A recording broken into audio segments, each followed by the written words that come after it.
বোস্টনের এক ডিসপেন্সারিতে প্রতি সপ্তাহে একবার করে একটা অধিবেশন বসত। এটা ছিল চিকিৎসা সংক্রান্ত একটা অধিবেশন। শরতের শেষে লেখকের একজন সহকর্মী সেই অধিবেশনে অংশগ্রহণ করেছিলেন। সেখানে রোগীদের ভর্তি করার আগে আগাগোড়া ডাক্তারি পরীক্ষা করে নেওয়া হতো, কিন্তু প্রকৃতপক্ষে এটা ছিল একটা মনস্তাত্ত্বিক চিকিৎসা কেন্দ্র। একে ফলিত মনস্তত্ত্বের ক্লাস নামে অভিহিত করা হলেও দুশ্চিন্তা পীড়িত রোগীদের চিকিৎসা করাই ছিল এই কেন্দ্রের মূল উদ্দেশ্য। রোগীদের অধিকাংশই হলেন আবেগ পীড়িত গৃহবধূ।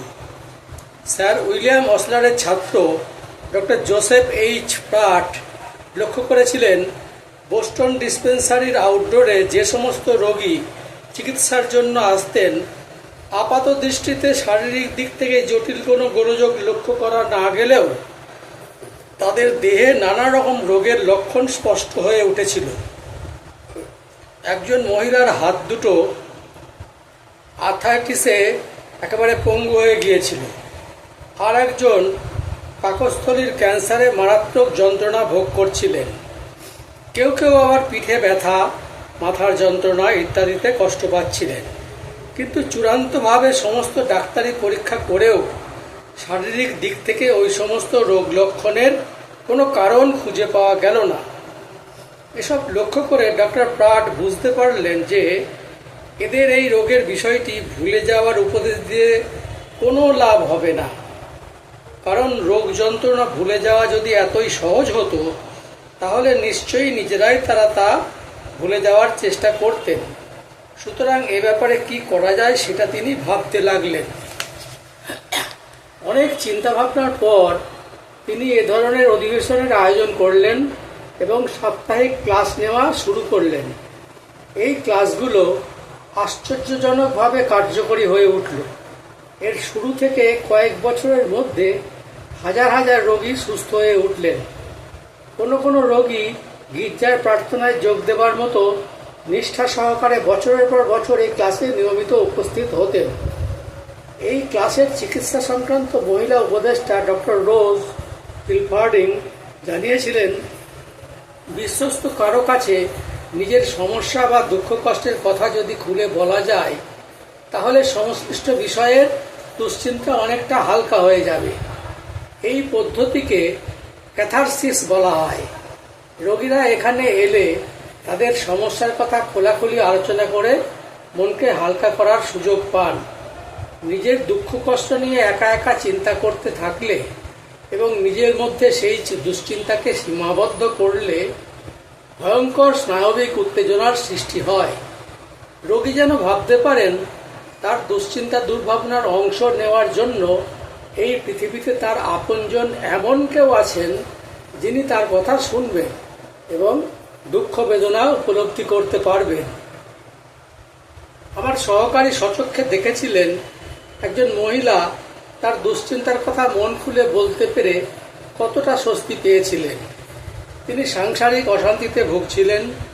তিনি যখন তার কথা বলতে শুরু করলেন, গোটানো স্প্রিং খুলে যাওয়ার মতো দ্রুত গতিতে তার কথা বলে গেলেন।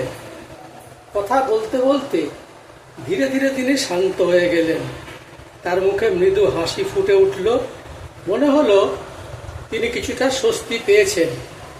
তাতে কি তার সমস্যার সমাধান হয়ে গিয়েছিল? না, কারো সঙ্গে তার নিজের কথা বলতে পেরে কিছু উপদেশ এবং সহানুভূতি পেয়ে তার অবস্থার সামান্য পরিবর্তন ঘটেছিল মাত্র। মনস্তাত্ত্বিক বিশ্লেষণ কিছুটা নির্ভর করে কথার আরোগ্যকারী শক্তির উপর। ফ্রয়েডের সময় থেকে মনোরোগের চিকিৎসকরা বুঝেছেন, একজন রোগী যদি শুধু কথা বলতে পারেন তাহলে তার আভ্যন্তরীণ উদ্বেগের অনেকটা উপশম ঘটে। কেন সেটা ঘটে তার কারণটা হয়তো সম্পূর্ণরূপে ব্যাখ্যা করা সম্ভব হবে না, কিন্তু আমরা সকলেই জানি আমরা সব কথা মন খুলে বলতে পারলে আমাদের দুঃখ কষ্টের তীব্রতা অনেকাংশে লাঘব হয়। কাউকে নিজের কথা বলে মনকে হালকা করার চেষ্টা বোস্টন ডিসপেন্সারি ক্লাসের অন্যতম প্রধান চিকিৎসা পদ্ধতি। ওই ক্লাস থেকে অন্যান্য যেসব মতামত সংগ্রহ করা হয়েছে 1 নম্বর, কবিতা, ছোট ছোট প্রার্থনা বাক্য, উদ্ধৃতি ইত্যাদি যা আপনার মধ্যে সাড়া জাগায় এবং অনুপ্রেরণার সৃষ্টি করে, সেগুলোকে সংগ্রহ করে একটা ছোট নোট বইয়ে লিখে রাখুন।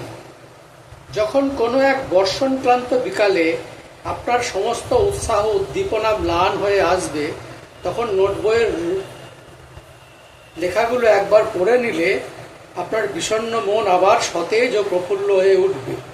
বহু রোগী বছরের পর বছর ধরে এই ধরনের নোট বই ব্যবহার করে আসছেন। 2 নম্বর, অপরের দোষ ত্রুটি বা দুর্বলতা নিয়ে বেশি চিন্তা ভাবনা করবেন না।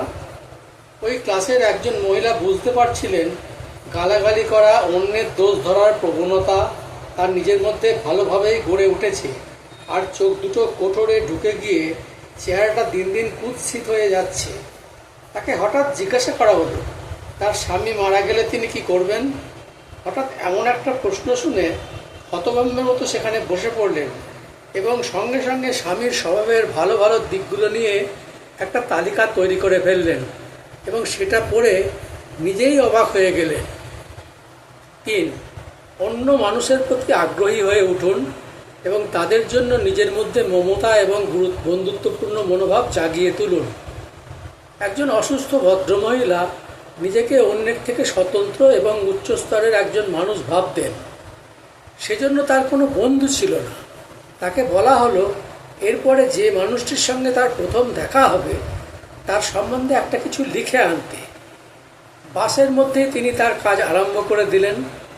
যাদের তিনি দেখলেন তাদের জীবনের পশ্চাৎপট নিয়ে ভাবনা চিন্তা শুরু করলেন। এই উপায় অবলম্বন করে তিনি নিজের যন্ত্রণা থেকে মুক্ত হয়ে এখন একজন সুখী, সতর্ক এবং সুন্দর মানুষে পরিণত হয়েছেন। 4 নম্বর, আজ রাতে শয্যা আশ্রয় করার পূর্বে আগামী দিনের কাজের একটা তালিকা তৈরি করুন।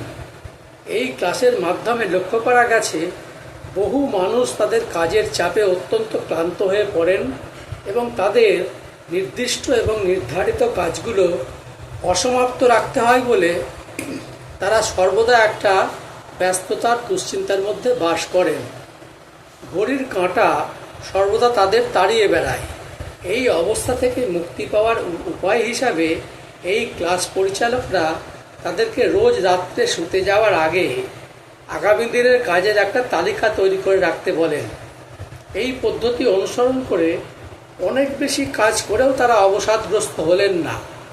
নির্দিষ্ট সময়ের মধ্যে সমস্ত কাজ সম্পন্ন করে ফেলতে লাগলেন, কাজ করে তৃপ্তি পেলেন আর বিশ্রাম ও আনন্দ উপভোগের জন্য বাড়তি সময়ও পেতে লাগলেন। 5 নম্বর, উত্তেজনা এবং অবসাদকে এড়িয়ে চলার চেষ্টা করুন। উত্তেজনা এবং অবসাদ ছাড়া অন্য কোনো কিছুই আপনাকে এত শিগগির বার্ধক্যের দরজায় পৌঁছে দিতে পারবে না। ক্লান্তি আপনার চেহারার সৌন্দর্য এবং সতেজতা নষ্ট করে। সুতরাং আপনার বিশ্রাম নেওয়ার বিশেষ প্রয়োজন।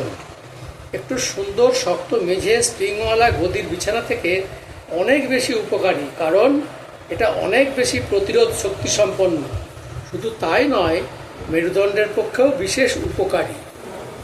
যদি কথাগুলো আপনাদের ভালো লাগে তাহলে সঙ্গে থাকবেন, আমি পরে আবারও পাঠ করব।